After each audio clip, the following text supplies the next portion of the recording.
Hello, scrapbook friends, and we are ready for a fast layout today. Are you ready for another fantastic border? Today, I'll use the peak, and this layout will go so fast, don't blink.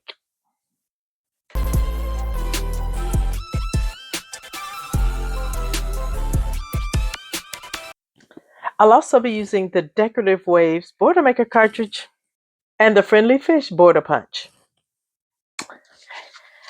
I have 2 pieces of pattern paper. They came from different collections. I think this is from Through the Years, and this is from Totally Tonal's Blue. I also have this scrap of navy cardstock to punch my friendly fish. This paper is my background. I have some photos of an aquarium here, and I'm going to make my fantastic border out of this paper. I chose a paper that's dark on one side and light on the other. That's deliberate because I will be able to make the whole border from one sheet of paper. If you want, you could use 2 different papers, and this border can be made with scraps also, which I'll probably do because I really like this border design. The first thing I want to do is to cut my border with the uh, peak of the custom border templates. And so I'm going to give directions that are just crazy simple. I'm right-handed and I'm going to cut with my right hand. If you're left-handed, reverse the directions and cut with your left hand.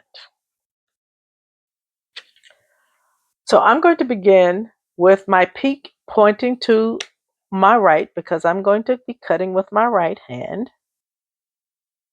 If you look closely enough, you'll see R, G, and B, which will tell you where your blades will be cutting. So getting back, I want to put my template at the edge. It really doesn't matter where the paper is. I want that little R line at the edge of my paper and maybe over just a hair so I'm sure that I won't cut off of my paper. And as always, I'm using my red blade. I'm going to hold my template down firmly onto my paper and hold it firmly as well, putting the guides in the track here.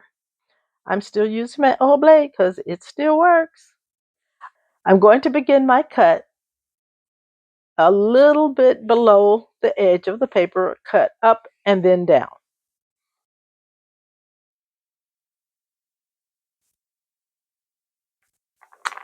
And that was a nice smooth cut. Okay, now we're going to turn our blade the other way. We're going to just rotate it 180 degrees. And we're going to take the peak here and we're going to slide the peak. This is the zigzag side. Okay, I'm going to take the peak of that zigzag until the edge of the template is at the edge of the paper. And we're going to cut down our peak again. Now, I'm right-handed.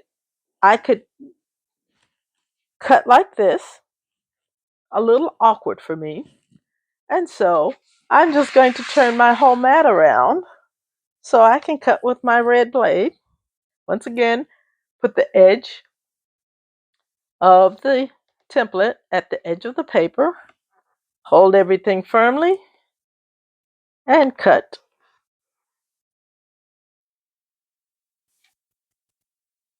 And I have a lovely border with this. I call it a hexagon. 1, 2, 3, 4, 5, 6 sides.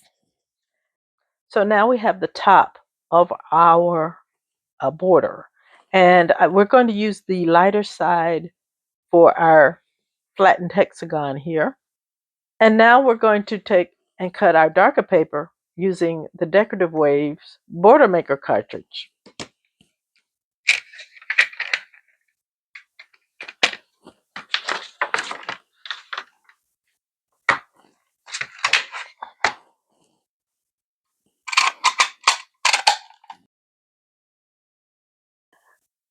This is one of the most beautiful and easy to cut decorative edges that the Border Maker system has.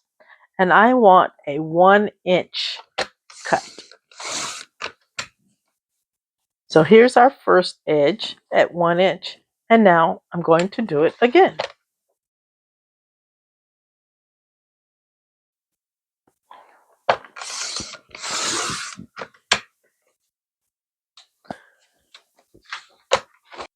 So here are the three main pieces of this border. We have our top and we have our two scallops.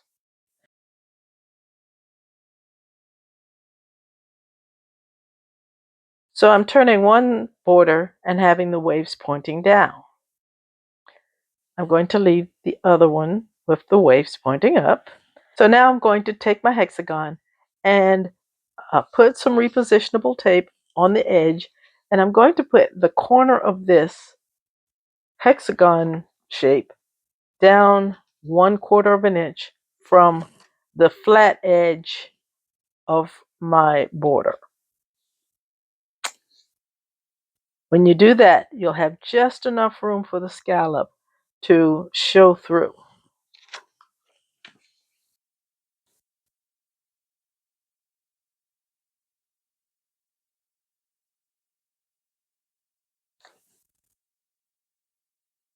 So one edge from the top of our 1-inch scallop, and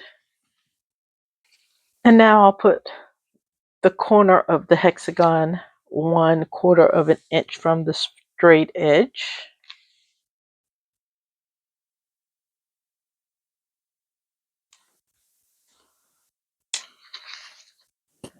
And here is the general shape of this border. This hexagon shape made with the peak gives it this sense of expanding, and I really like this. And this is our basic border. We'll add some elements to it to give it more depth.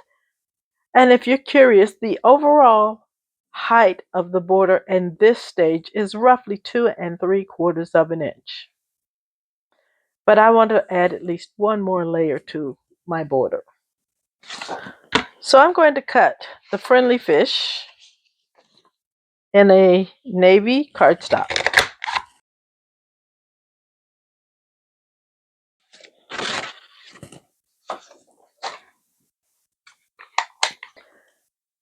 And so I cut the friendly fish, and they fit perfectly on this border.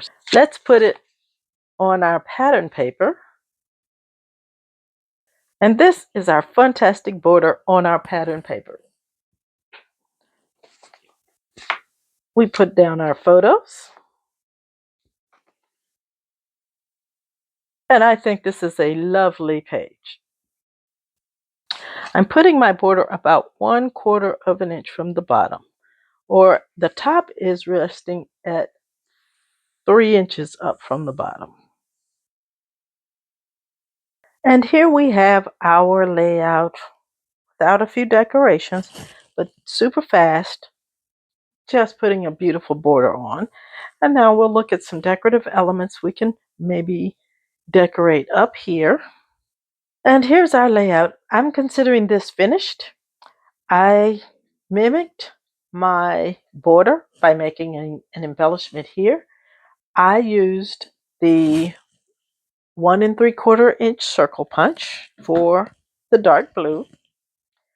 I used the scallop circle 3-in-1 to make the white scallop circle.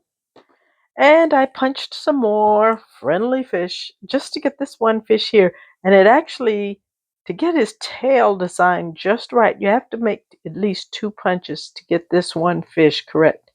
I also wanted my fish pointing the other direction. I don't like things pointing away from the edge of my album. I like them pointing into my layout. And so while it's fine down here because the fish are really going both directions, up here I wanted the fish pointing in. So I turned it over. This is my completed layout, and I hope that you will like this video, subscribe to the channel, and YouTube says here's another video that you would like, so I hope you'll watch it.